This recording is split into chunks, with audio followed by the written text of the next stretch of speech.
Welcome to our channel Yadhumarivom. நாம் எல்லாருமே அனுபவிக்கிற ஒரு பொதுவான உணர்வு தாங்க இந்த கொட்டாவி விடுறது. தூக்கம் வரும்போதும் சோர்வாக இருக்கும்போதும் இல்லை வேற ஒருவர் கொட்டாவி விடுவதை பார்க்கும்போதும் நமக்கும் கொட்டாவி வந்துடும்.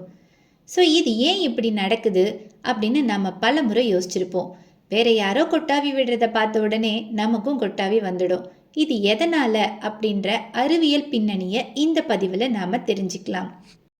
கொட்டாவி விடுறது அப்படின்றது தன்னிச்சையாக நிகழும் ஒரு உடல் செயலுங்க. ஸோ வாயை பெரிய அளவில் திறந்து மூச்சை உள்ளிழுத்து வெளியே விடுவதே கொட்டாவி.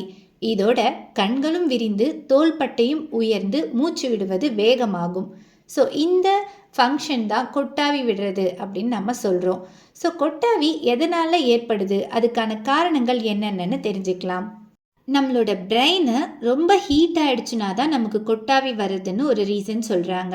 ஸோ நம்ம பிரெயின் அதிகமாக செயல்படும் போது அது ரொம்ப ஹீட் ஆகிடுது. ஸோ அந்த ஹீட்டை குறைக்கிறதுக்காக குளிர்ந்த காற்றை மூளைக்கு அனுப்புறதுக்காக தான் கொட்டாவி விட்டு அதோடைய ஹீட்டை குறைச்சிக்கிறதுன்னு சொல்கிறாங்க.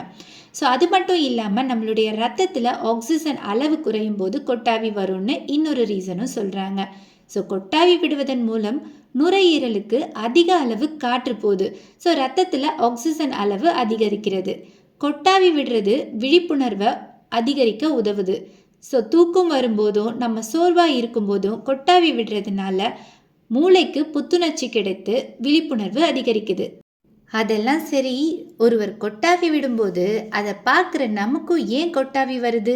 இதுதான் நம்ம எல்லாருக்கும் உள்ள டவுட்டே. ஒருவேளை இந்த கொட்டாவி விடுறது தொற்று வியாதியா என்ன அப்படின்ற டவுட்டும் இருக்கும். இப்போ நாம் அதை பற்றி தெரிஞ்சுக்கலாம். ஸோ கொட்டாவி மட்டும் இல்லைங்க. இப்போ ஒரு காம்படிஷன்ஸ் பார்த்துட்டு இருக்கும் போது அவங்க வின் பண்ணுற தருணத்தில் நம்மளுடைய இதயம் உற்சாகத்தில் துடிக்கும். ஸோ அதை நம்ம ஃபீல் பண்ணுவோம். அதே மாதிரி தான் ஒருத்தவங்க ஒரு ஃபுட்டை பார்த்து அது நல்லா இல்லைன்னு முகம் சுளிக்கும் போது அதோட ஃபீல் நம்ம வயிற்றுக்கு உணரும். ஸோ இந்த மாதிரியான ஆக்டிவிட்டீஸ்லாம் எதனால் நடக்குது அப்படின்ட்டு நமக்கு மட்டும் இல்லைங்க, ரொம்ப ஆண்டுகளாகவே உளவியலாளர்கள், நரம்பியல் விஞ்ஞானிகள் மற்றும் தத்துவ ஞானிகள் இவங்க எல்லாருமே குழப்பத்தில் இருந்தாங்க. ஸோ அதுக்கு காரணம் என்னன்னா மிரர் நியூரான் தாங்க. ஸோ மிரர் நியூரான்னா என்னன்னா, இந்த நரம்பு அணுக்கள் நம் மூளையில் இருக்குது. இது மற்றொரு நபரோட செயல்பாட்டை பார்க்கும்போது அதே செயலை செய்யும் திறன் கொண்டதுங்க.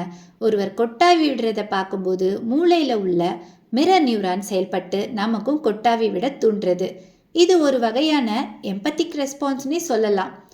ஸோ கொட்டாவி விடுறது மட்டும் இல்லைங்க, நான் இதை தான் சொல்ல வந்தேன், இதையே எப்படி நீ சொல்கிற, இதை தான் செய்ய நினச்சேன், உடனே நீயும் செஞ்சிட்டியே, இது எப்படி அப்படின்னு நம்ம நண்பர்கள்கிட்ட குடும்பத்தினர்கள்கிட்ட நாம் இதை கேட்டிருப்போம். ஸோ இந்த மாதிரியான செயல் எல்லாமே இந்த மிரர் நியூரானால் தாங்க நடக்குது. ஸோ மிரர் நியூரானால் மற்றவங்களுடைய செயல்களை நாம் புரிஞ்சுக்கிறதுக்கும் பிரதிபலிக்கிறதுக்கும் மொழி, கருணை, கற்றல் போன்ற எல்லா செயல்களுக்கும் இது உதவியாக இருக்குது. ஸோ இந்த மிரர் நியூரானை யார் கண்டுபிடிச்சாங்கன்னு தெரிஞ்சுக்கணுன்னா கியோகோமா ரிசாலட்டி மற்றும் அவங்களுடைய கொலீக்ஸ் எல்லாரும் சேர்ந்து தான் ஒரு தற்செயலாக இந்த கண்டுபிடிப்பை கண்டுபிடிச்சிருக்காங்க. ஸோ இந்த மிரர் நியூரானை தமிழில் கண்ணாடி நரம்பணுக்கள் அப்படின்னு சொல்லலாம். ஸோ இந்த மிரர் நியூரானால் தாங்க நாம் மற்றவங்க கொட்டாவி விடும்போது நாமளும் கொட்டாவி விடுறோம். ஒரு சில செயல்களும் தற்செயலாக நாமளும் செய்கிறோம். ஓகேங்களா? ஸோ தேங்க்யூ ஃபார் வாட்சிங். Please subscribe the channel. இந்த இன்ஃபர்மேஷனை உங்கள் ஃப்ரெண்ட்ஸ் அண்ட் ஃபேமிலிக்கு ஷேர் பண்ணுங்கள். Thank you so much.